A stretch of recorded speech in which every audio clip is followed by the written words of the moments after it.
إن الحمد لله نحمده ونستعينه ونستغفره ونؤمن به ونتوكل عليه ونعوذ بالله من شرور أنفسنا ومن سيئات أعمالنا من يهده الله فلا مضل له ومن يضلله فلا هادي له ونشهد أن لا إله إلا الله وحده لا شريك له ونشهد أن سيدنا ومولانا محمدا عبده ورسوله أما بعد فأعوذ بالله من الشيطان الرجيم بسم الله الرحمن الرحيم الذين ينفقون في السراء والضراء والكاظمين الغيظ والعافين عن الناس والله يحب المحسنين وقال تعالى واعتصموا بحبل الله جميعا ولا تفرقوا وقال النبي صلى الله عليه وسلم إذا مات ابن آدم انقطع عمله إلا من ثلاث صدق الله العظيم وصدق رسوله النبي الكريم نکل کر خانقاہوں سے ادا کر رسم شبیری نکل کر خانقاہوں سے ادا کر رسم شبیری کہ فقر خانقاہی ہے فقط اندوہ دلگیری کہ فقر خانقاہی ہے فقط اندوہ دلگیری تیرے دین و ادب سے آ رہی ہے بوئے رہبانی تیرے دین و ادب سے آ رہی ہے بوئے رہبانی ہاں یہی ہے مرنے والی امتوں کا عالم پیری یہی ہے مرنے والی امتوں کا عالم پیری ایک ہو مسلم حرم کی پاسبانی کے لیے ایک ہو مسلم حرم کی پاسبانی کے لیے نیل کے ساحل سے لے کر تابہ خاک کاشگر جو کرے گا امتیاز رنگ و خو مٹ جائے گا لا کہیں سے ڈھونڈ کر اپنے اسلاف کا قلب و جگر لا کہیں سے ڈھونڈ کر اپنے اسلاف کا قلب و جگر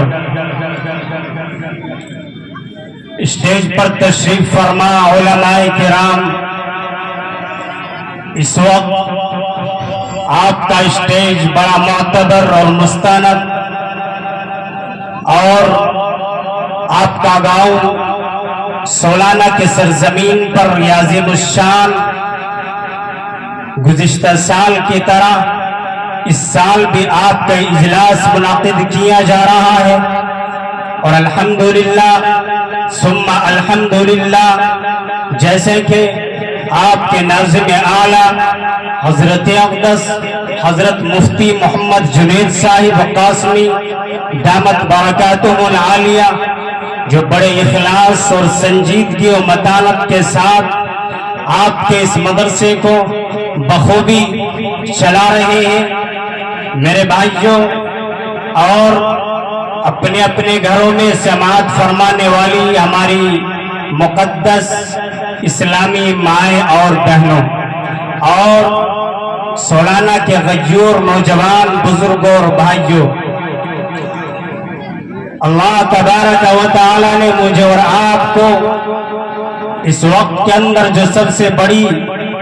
دولت عطا فرمائی ہے وہ ایمان کی دولت عطا فرمائی ہے۔ اگر ہم اس ایمان کی دولت کو صحیح طریقے سے اس کا شکریہ ادا نہیں کریں گے تو اللہ تبارک و تعالی ہمارے سے اس نعمت کو غصب کر لے گا،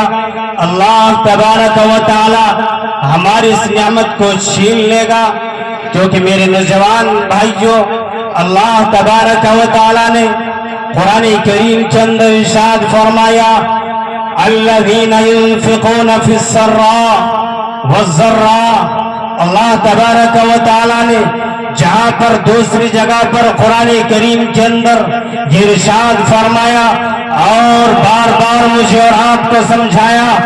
کہ ایمان والوں کی ایک صفت یہ ہوتی ہے، ایمان والوں کی ایک صفت یہ ہے کہ وہ اللہ کے گھروں کو آباد کرتے ہیں اور وہ قیامت کے دن پر اور اللہ پر اور اس کے رسول پر ایمان رکھتے ہیں اور نمازوں کو ادا کرتے ہیں، وہ آتا الزکاة اور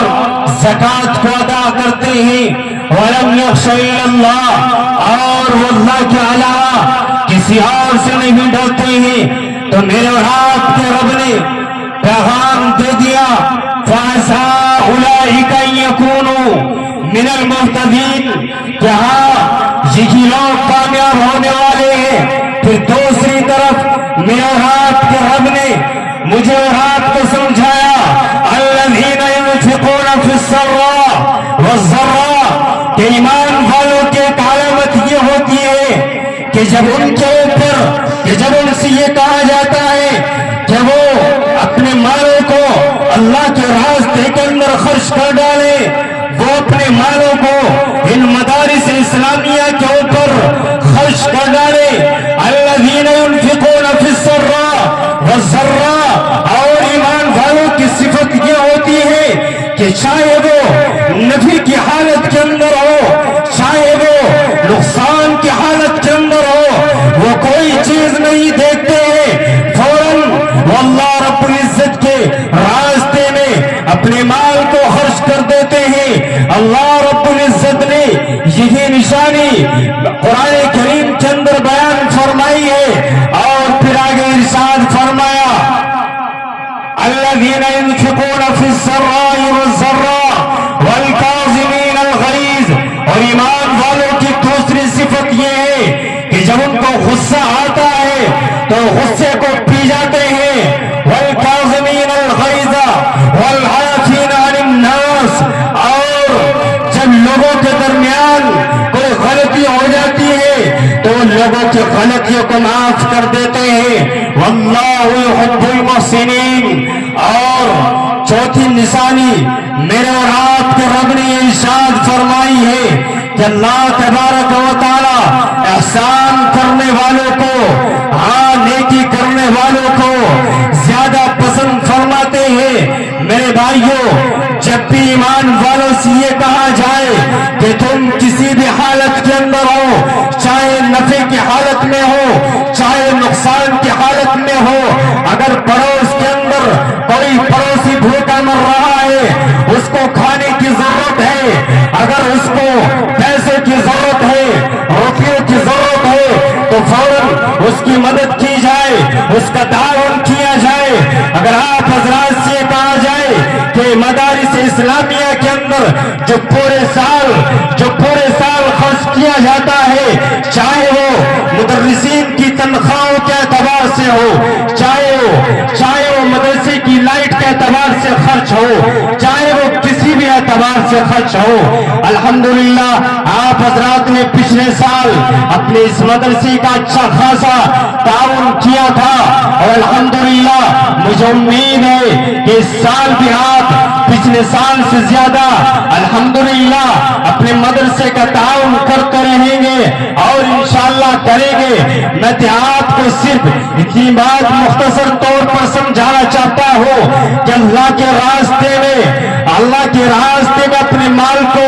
خرچ کرنے کی کیا فضیلت ہے اور کتنا بڑا ثواب ہے. آپ حضرات پورے سال کے اندر جو اپنے کھیتوں میں جا کر اپنے خون پسینے کی کمائی اس مدرسے کے اندر دیتے ہیں اور اپنے خون پسینے کی کمائی کو ان مدارس اسلامیہ کے اندر خرچ کرتے ہیں. آؤ میں آپ کو سمجھا دوں کہ غزوہ تبوک کے موقع پر جب میرے اور آپ کے آقا نے ارشاد فرمایا تھا اے صحابہ کرام کی مقدس جماعت آج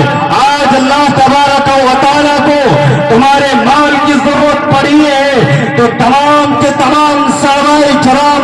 آپ نبی کریم صلی اللہ علیہ وسلم کا یہ اعلان سن کر تمام کے تمام صحابہ اپنے گھروں کو دوڑ پڑے تھے, اپنے گھروں کو چل دیے تھے. اور جو صحابہ کرام اپنے گھروں کو چل دیے تھے حضرت عمر بن خطاب رضی اللہ تعالیٰ اپنے گھر کا تمام ساز و سامان لے کر آپ علیہ الصلوۃ والسلام کی خدمت میں حاضر ہو چکے تھے. اور پھر اسی طریقے سے آپ نے ایک صحابی کا نام سنا ہوگا حضرت ابوبکر صدیق رضی اللہ تعالیٰ, اور اسی طریقے سے حضرت عثمان غنی رضی اللہ تعالیٰ جنہوں نے 600 اونٹ اللہ کے راستے میں خرچ کر دیے تھے. جب اللہ کے نبی صلی اللہ علیہ وسلم نے ان تمام صحابہ کرام سے پوچھا اے صحابہ کرام کی مقدس جماعت بتاؤ اے ابو بکر تم اپنے گھر سے کیا لے کر آئے ہو اور اپنے گھر پر کیا چھوڑ کر آئے ہو. اور اللہ کے نبی نے یہ بھی ارشاد فرمایا تھا اے مجمع کے لوگوں کان کھول کر سن لینا کہ دیکھو ابو بکر صدیق رضی اللہ تعالیٰ اپنے گھر کا سارا مال اللہ کے راستے میں اللہ کے نبی کی خدمت میں پیش کر دیا تھا. اللہ کے نبی نے ابو بکر سے معلوم کیا اے ابو بکر گھر پر کیا چھوڑ کر آئے ہو. ابو بکر نے ارشاد فرمایا تھا اے اللہ کے نبی میں اپنے گھر پر صرف اللہ اور اس کے رسول جناب محمد الرسول اللہ صلی اللہ علیہ وسلم کا نام چھوڑ کر آیا ہوں. اس کے علاوہ میں اپنے گھر پر کوئی چیز چھوڑ کر نہیں آیا ہوں. آج صحابہ کرام یہ سوچ رہے تھے کہ ہم حضرت ابوبکر صدیق رضی اللہ تعالی عنہ سے ثواب کے اعتبار سے مال کو خرچ کرنے کے اعتبار سے آگے بڑھ جائیں گے, سبقت کر جائیں گے, لیکن کوئی صحابی مال کو خرچ کرنے کے اعتبار سے ابو بکر سے آگے نہیں بڑھ پایا تھا. آئیے ان خواتین کو صحابیات کو دیکھیے. غزوہ تبوک کے موقع پر جب آپ صلی اللہ علیہ وسلم نے اعلان فرما دیا تھا یہاں تک کہ تمام صحابیات نے اور تمام عورتوں نے اپنے زیورات کو اتار کر آپ صلی اللہ علیہ وسلم کی خدمت میں پیش کر دیے تھے. اور اکثر خواتین نے اکثر عورتوں نے یہاں تک کہہ دیا تھا اے اللہ کے نبی صلی اللہ علیہ وسلم اے دنیا کے لوگوں کان کھول کر سن لینا ہمارا اصل زیور تو اسلام ہے. اگر ہمارے اسلام پر ذرہ برابر بھی کوئی آج پہنچ جائے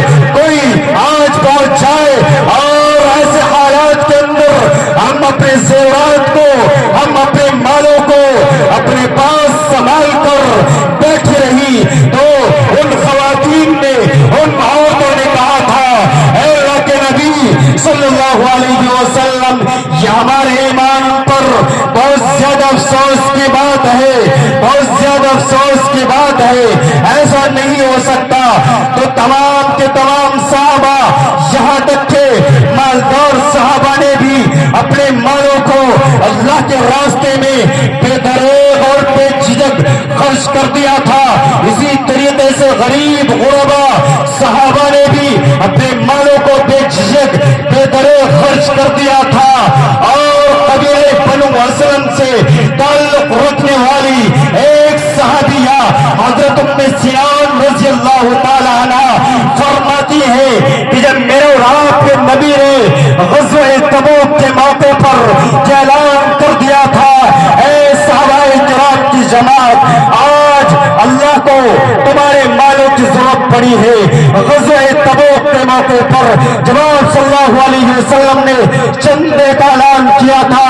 مالی تعاون کا اعلان کیا تھا، تو تمام کے تمام صحابیات، تمام کی تمام عورتوں نے جن کے پاس اس وقت نقد رقم موجود تھی، ان تمام عورتوں نے اپنی تمام نقد رقم کو اللہ کے راستے میں بے جھجھک خرچ کر ڈالا تھا۔ اور وہ عورتیں آج جن کے پاس نقد رقم موجود نہیں تھی، ان تمام عورتوں نے اپنے زیورات کو اتار کر آپ صلی اللہ علیہ وسلم کی خدمت میں پیش کر دیے تھے۔ اور حضرت ام سنان رضی اللہ تعالی عنہ بیان فرماتی ہے کہ جب آپ صلی اللہ علیہ وسلم نے ان خواتین سے فرمایا کہ جاؤ اور حضرت عائشہ صدیقہ رضی اللہ تعالی عنہ کے گھر میں جا کر اپنے زیورات کو، اپنے مالوں کو جمع کرا دو،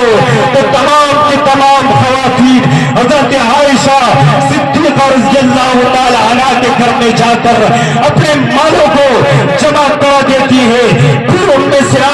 حضرت ام سنان بیان فرماتی ہے کہ جیسے ہی میں گھر کے اندر داخل ہوئی تو میں نے دیکھا کہ اس چادر پر سونے اور چاندی کے زیورات کا ڈھیر لگا ہوا تھا، اور زیورات کے اندر، اس مال کے اندر، ان زیورات کے اندر ہاتھوں کے کنگن اور انگوٹھوں کی اور انگلیوں کی انگوٹھیاں اور دیگر چیزیں بھی موجود تھی۔ میرے بھائیوں، صرف بتلانے کا مقصد یہ ہے، علماء کرام آپ کے اسٹیج پر جلوہ افروز ہیں، اور ہماری بڑی شخصیت حضرت مفتی امجد صاحب الحمدللہ آپ کے اسٹیج پر تشریف فرما ہے۔ وہ اچھی طرح جانتے ہیں کہ جب بھی ایمان والوں سے یہ کہا گیا کہ اپنے مالوں کو اللہ کے راستے میں خرچ کر ڈالو، تو بے جھجک اللہ کے راستے میں اپنے مالوں کو خرچ کر دیتے ہیں۔ اسی کو قرآن کریم نے بیان فرمایا، الذین ينفقون فی السراء والضراء، کہ جب ایمان والوں سے